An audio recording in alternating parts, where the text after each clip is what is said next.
Assalamualaikum warahmatullahi wabarakatuh. Bismillahirrahmanirrahim. Alhamdulillahilladzi amarna bil adli wal ihsan. Wassalatu wassalamu ala khairil insan wa ala alihi wa sahbihi ila yaumil bayan. Amma ba'd.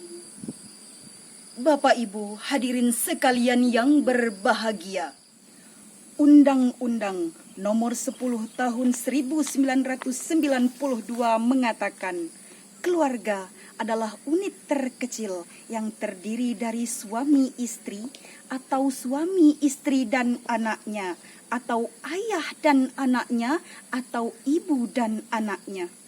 Senada dengan hal tersebut, Friedman dalam Family Nursing Research Theory and Practice mengatakan keluarga adalah bagian dari dua orang atau lebih yang memiliki keterikatan emosi, mempunyai peran masing-masing, serta merupakan bagian dari keluarga itu sendiri.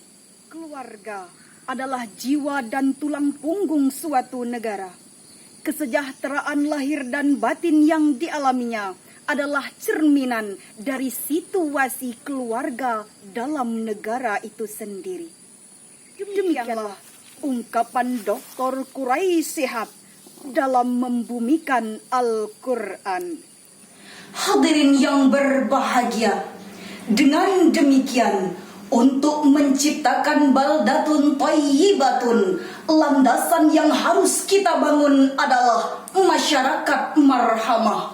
Sedangkan pilar yang harus kita tegakkan untuk menciptakan keluarga sakinah adalah aqidah, mawaddah, dan warahmah.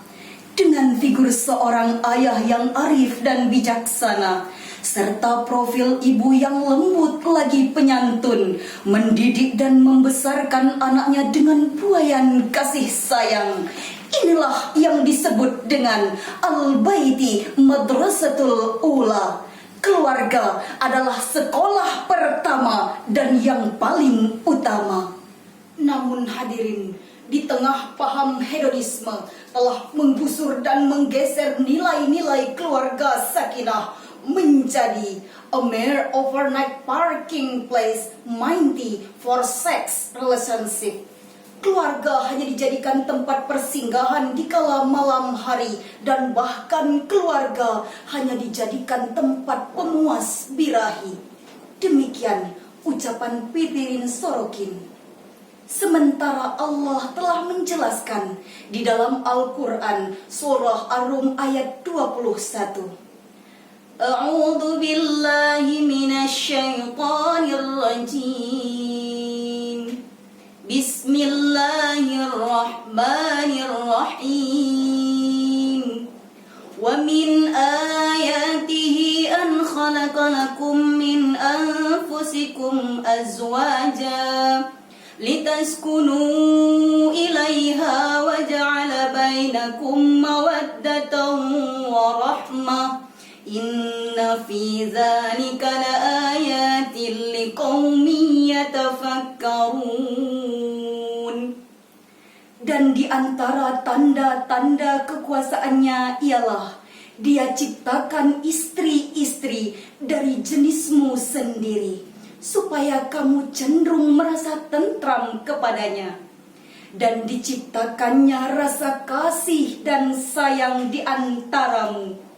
Sungguh pada yang demikian benar-benar terdapat tanda-tanda bagi kaum yang berfikir. Firman Allah tadi merupakan khabar atau informasi kepada kita bahwa di antara tanda-tanda keagungan Allah adalah Ia ciptakan manusia berpasang-pasangan untuk mewujudkan keluarga sakinah. Sementara Allah memberikan modal kepada kita untuk mewujudkan keluarga sakinah itu dengan mawaddah warahmah. Hadirin, lalu apakah yang dimaksud dengan mawaddah dan rahmah dalam ayat tadi? Mari kita kaji lebih dalam. Mawaddah menurut Ibrahim Al-Biqai sebagaimana disetir oleh Dr. Quraisy Shihab dalam wawasan Al-Quran, mawaddah adalah cinta plus yang tidak memandang keburukan baik lahir maupun batin.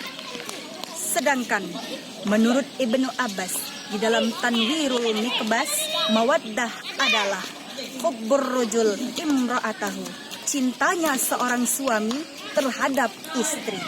Sedangkan rahmah, syafaqatu 'alaiha ayyusiba bis-sau, rasa kasih sayang suami untuk menjaga istrinya.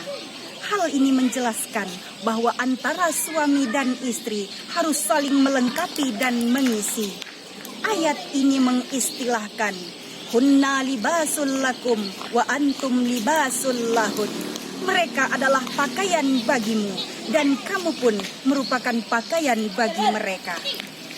Hadirin, dua modal dasar inilah yang menimbulkan kekuatan baik lahir maupun batin terhadap pasangan suami istri untuk mengarungi kehidupan rumah tangga nan bahagia, sejahtera, kekal dan abadi. Namun potret di tengah arus deras pergeseran nilai sosial dalam masyarakat kita, pergeseran nilai sosial tampak pada kecenderungan makin permisifnya keluarga di masyarakat kita. Keluarga tidak lagi dilihat sebagai ikatan spiritual yang menjadi ritual kepada Allah Sang Pencipta. Kawin cerai dilihat hanya sebagai proses formal semata, sebagai kontrak sosial, sebagai insan yang berbeda jenis. Perkawinan kehilangan makna sakral di mana Allah menjadi saksi atas ijab kabul yang dilafazkan. Hal ini tentu bertolak belakang dengan adagium yang menyatakan keluarga adalah garda terdepan dalam membangun masa depan bangsa peradaban dunia. Dari rahim keluarga lahir berbagai gagasan perubahan dalam menata tatanan masyarakat yang lebih baik. Tidak ada satu bangsa pun yang akan maju dalam kondisi sosial keluarga yang kering spiritual, atau bahkan sama sekali sudah tidak ada lagi mengindahkan makna religiusitas dalam hidupnya. Karena itu, Al-Quran menguat ajaran tentang keluarga begitu konferensif, mulai dari urusan komunikasi antar individu dalam keluarga hingga relasi sosial antar keluarga dalam masyarakat. Hal ini disebabkan di antaranya kurangnya semangat dan motivasi untuk menciptakan keluarga sakinah, akidah yang keliru sehingga merusak nilai-nilai beragama, serta kurangnya pemahaman terhadap ajaran-ajaran Islam. Apalagi keluarga merupakan madrasah pertama bagi pendidikan putra-putri bangsa. Maka keluarga yang sakinah adalah keluarga yang mampu menciptakan, pertama, anak-anak yang gemar membaca dan mempelajari Al-Quran. Sebab apa? Sebab Al-Quran merupakan petunjuk bagi keselamatan dunia dan akhirat. Kedua, anak-anak yang tidak mendekati narkoba. Begitu banyak generasi yang dirusak masa depannya karena barang haram ini. Berbagai upaya telah dilakukan bangsa ini untuk menyelamatkan generasi kita agar tidak terjerumus ke dalam penyalahgunaan narkoba. Salah satu upayanya termaktub dalam Undang-Undang Nomor 35 Tahun 2009 tentang narkotika. Bahkan Islam melarang keras perbuatan ini. Kullu muskirin khamrun wa kullu muskirin haram. Rawahul Muslim. Setiap yang memabukkan adalah khamar dan setiap yang memabukkan adalah haram. Hadis riwayat Muslim. Ketiga, keluarga yang senantiasa menunaikan zakat. Keempat, keluarga yang menjalin silaturahmi antar sesama serta menjaga toleransi antar umat beragama. Kemudian yang kelima, memberi makanan yang halal lagi baik untuk keluarga. Memperhatikan halal, haram makanan merupakan salah satu bentuk ketaatan kita kepada Allah. Dalam beberapa ayat Al-Quran, Allah secara tegas memerintahkan manusia untuk mengkonsumsi makanan yang halal. Kemudian hadirin, keluarga yang sakinah melaksanakan rukun Islam yang terakhir, yakni melaksanakan ibadah haji bagi yang mampu, serta menjadikan iman dan takwa sebagai landasan untuk membina rumah tangga. Umar bin Khattab pernah bertanya kepada baginda Rasulullah sallallahu alaihi wasallam, "Naqa anfusana wa kaifa bi ahlina?" Ya Rasulullah, kami telah menjaga diri kami masing-masing, tapi bagaimanakah menjaga ahli kami? Rasul menjawab, "Tanhunahum amma nahakumullah wala ta'murunahum bima amarallah." Kamu larang mereka terhadap hal-hal yang dilarang Allah kepadamu, dan suruh mereka terhadap hal-hal yang diperintahkan Allah kepadamu. Hadirin yang berbahagia, atas dasar jawaban Rasulullah tersebut, maka muncullah kewajiban suami istri. Lalu apa kewajiban suami yang menjadi hak istri? Pertama, antata'amaha iza at'amta, kewajiban memberi pangan. Kedua, wataksuha iza kasabat, memberi pakaian atau sandang. Dan yang ketiga, memberi perlindungan sekaligus menjunjung harga diri sang istri. Sebagaimana sabda Nabi sallallahu alaihi wasallam, "Wala tadribul wajha wala taqbah wala tahjar illa fil bait." Kalau marah, jangan memukul muka, jangan menghina istri, dan kalau kesal, jangan berpisah kecuali tetap dalam satu rumah. Kemudian, apa kewajiban istri yang menjadi hak suami? Tergambar dalam sebuah hadis, "Khairun nisa imra'ata idza nazarat 'alaiha saratka wa idza amartaha ita'ataka wa idza ghabat 'anha hafizatka mimmalika wa nafsiha." Sebaik-baik wanita adalah seorang istri yang apabila kau memandanginya ia mengembirakan, apabila kau perintah ia taat, dan apabila kau tidak ada di rumah ia pandai menjaga diri dan harta suaminya. Hadirin, apabila kewajiban bersama telah ditunaikan serta dirasakan oleh suami istri, maka keluarga sakinah dihiasi oleh aksesoris putra-putri yang baik sebagai sumratul qulub, dambaan keluarga, permata jiwa, belahan hati, penyejuk sukma.